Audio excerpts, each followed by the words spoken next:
was a day of heavy rain and even some flash flooding in mid-Missouri. And there's more rain on its way. Good evening, I'm Jalen Henderson. And I'm Emily Spain. Thanks for joining us. We have team coverage tonight with reporters in Moberly and Columbia, plus forecast details from Chief Meteorologist Kenan Jewicki. We'll start off with KOMU 8's Jalen Johnson in Moberly, where parts of the city were underwater earlier this afternoon. I'm live at the Moberly Fire Department, where teams spent all day responding not to fires, but to high floodwaters. I spent most of the day out at Rothwell Park, where it looked more like a lake. Roads getting into and out of the park were underwater. Since then, the water has gone back down. Fire crews responded to a water rescue earlier today. We got viewer video of the incident. You can see the firefighters pulled someone out of a truck right before it went underwater. I talked with someone who witnessed the rescue, and he told me he was impressed with the way the firefighters responded. I talked to the Moberly Fire Chief earlier, and he advises everyone to not go through waters at any cost, even if you think it's really shallow. Live in Moberly, Jalen Johnson, KOMU 8 News. Moberly residents got most of the rain today, about 3 to 4 inches, but they're not the only ones who got soaked. Columbia saw about an inch of rain. KOMU 8's Sanaa Moore is live to tell us why neighbors here are glad we didn't see more than that. I'm here on the southwest side of Columbia, and right now it's not raining, but earlier it did rain, and I wish I would have worn my rain jacket. And Kenton says we could see more rain later on tonight. It's roads like this one with big dips that end up collecting water that covers the street. Neighbors who live nearby say they're glad we didn't see any major flooding. One woman says if it had been worse, it would have impacted her entire day. The only way to get to the main road, Nifong, from my house, is to go through that divot. Once it starts to rain, it'll accumulate, and we can't pass through there, so I'll have to go through K, which takes like a long time. It adds like 10 minutes to my commute. Remember to think twice before walking or driving across water. And according to MoDOT, 2 feet of water can float your car, and 6 inches can knock you right off your feet. Live in Columbia, Sanaa Moore, KOMU 8 News. Good reminders there. We'll send it over now to Chief Meteorologist Kenan Jewicki. He's been a busy guy today. And after a more mild evening, more rain is headed this way. Hey, Kenton. All right, Kenton, thank you very much. Moving on this evening, the U.S. ordered 60 Russian diplomats and intelligence officers off of American soil earlier today. The order comes as a punishment for using a deadly chemical agent against a former spy in Great Britain.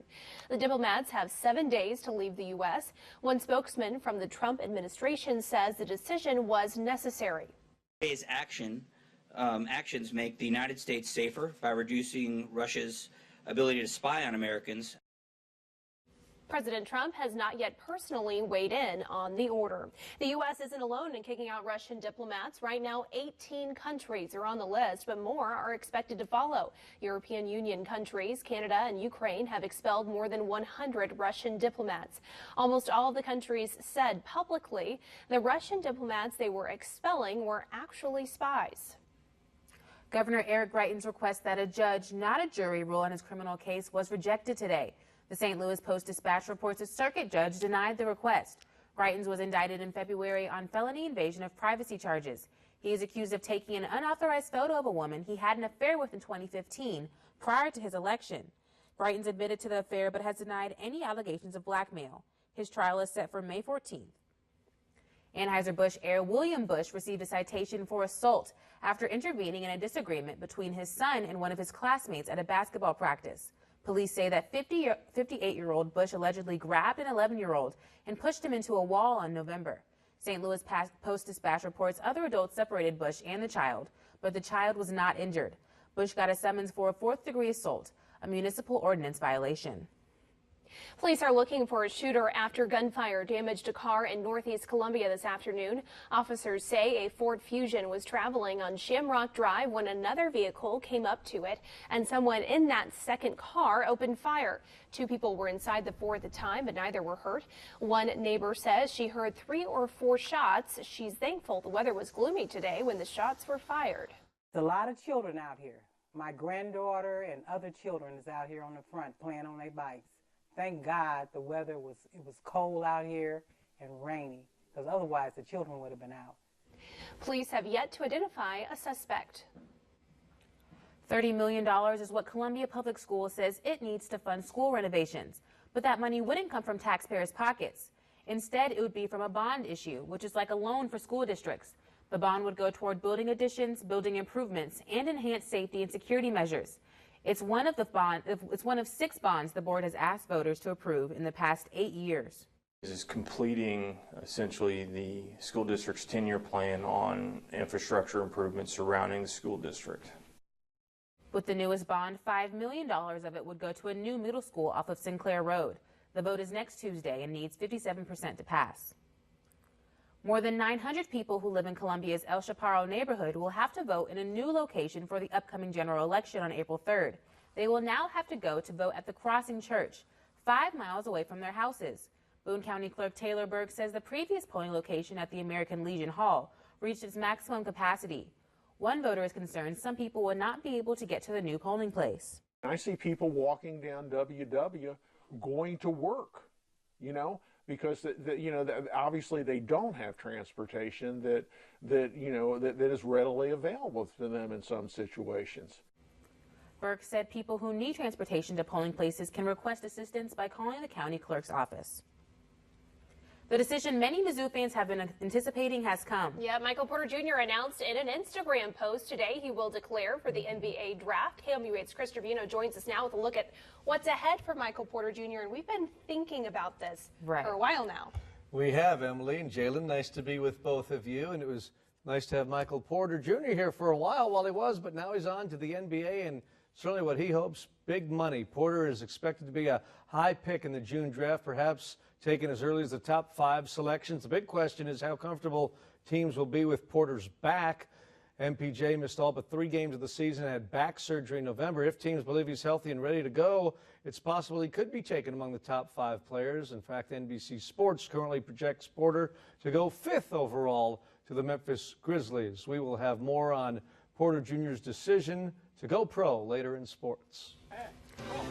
Coming up, how 2 Boone County linemen helped bring 160,000 feet of electric line to Africa. Plus, one officer makes a cross-state trip to honor first responders. Welcome back. Most people go to the beach, a big city, or somewhere exotic for their vacations. Well, 2 linemen from Boone Electric Cooperative chose to travel somewhere that could make a difference. Foreman Jason Tolson and lineman Jeremy Wooden went to West Africa to help bring power to a small rural town in Liberia.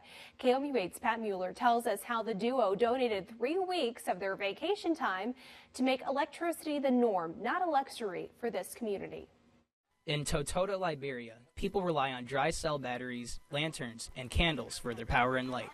These Boone Electric Co-op workers trekked more than 5,000 miles to bring power to this area.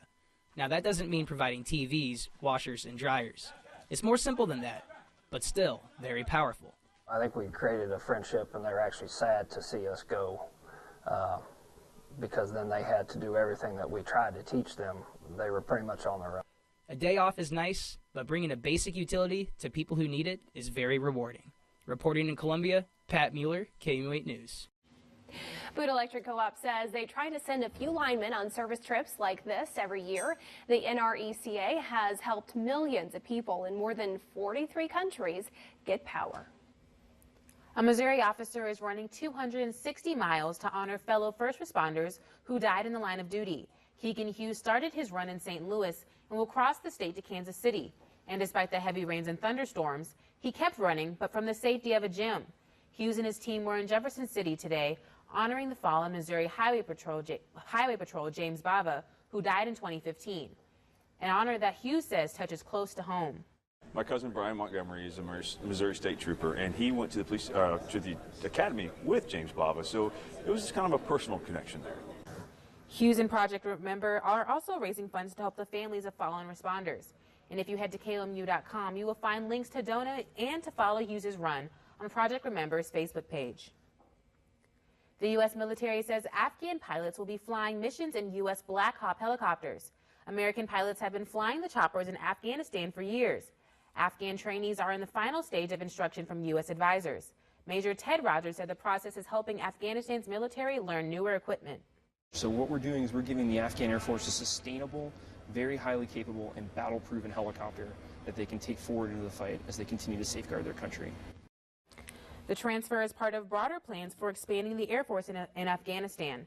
The U.S. is spending over $800 million during a 7-year effort. Michael Porter Jr. is headed to the NBA. But what does that mean for Mizzou basketball next season? That's next in sports. Now, from the Forward Sports Desk, KOMU 8 Sports. Hello, everyone. Missouri basketball player Michael Porter Jr. will go pro. He announced today he will enter the upcoming NBA draft. Porter played in just 3 games for Missouri, a total of 53 minutes. He averaged 10 points and almost 7 rebounds. The Tigers will lose one of the most heralded players ever to sign with the program. But on the court this season, Missouri managed to win 20 games and make the NCAA tournament without Porter playing. The team is losing a couple of key contributors, and Cassius Robertson and Jordan Barnett. The next question becomes, what will Michael Porter's younger brother John Tay do? Will he declare for the draft as well? The deadline to do so is in about a month in late April. Thank you, Chris. Moving on, there are some unlikely contestants in this year's Final Four. But that hasn't stopped a special sale for one school's figure. Welcome back. Now here's a look at what we're following on KOMU 8 News at 10. How 2 mid-Missouri moms use social media to create a local phenomenon. We're talking turkeys, if you can believe it. That's coming up tonight at 10. Kenton. A top-selling bobblehead belongs to the figurehead of an unlikely school in this year's NCAA Final Four. Meet Loyola Chicago sisters Jean Dolores Schmidt. Her bobblehead has been in heavy demand. More than 5,000 bobbleheads sold in the first 48 hours of sales. A portion of the proceeds from each sale will benefit Loyola Athletic Fund and the Sisters of Charity and the Blessed Virgin Mary. March Madness indeed. Sure thing. Chris, did you order one? Yeah. I haven't, but I just might. I'll tell you, that's hard to refuse. Sisters Just have it in the sports office. Exactly. That'd be good. That'd be good. A lot better than Go into a good cause.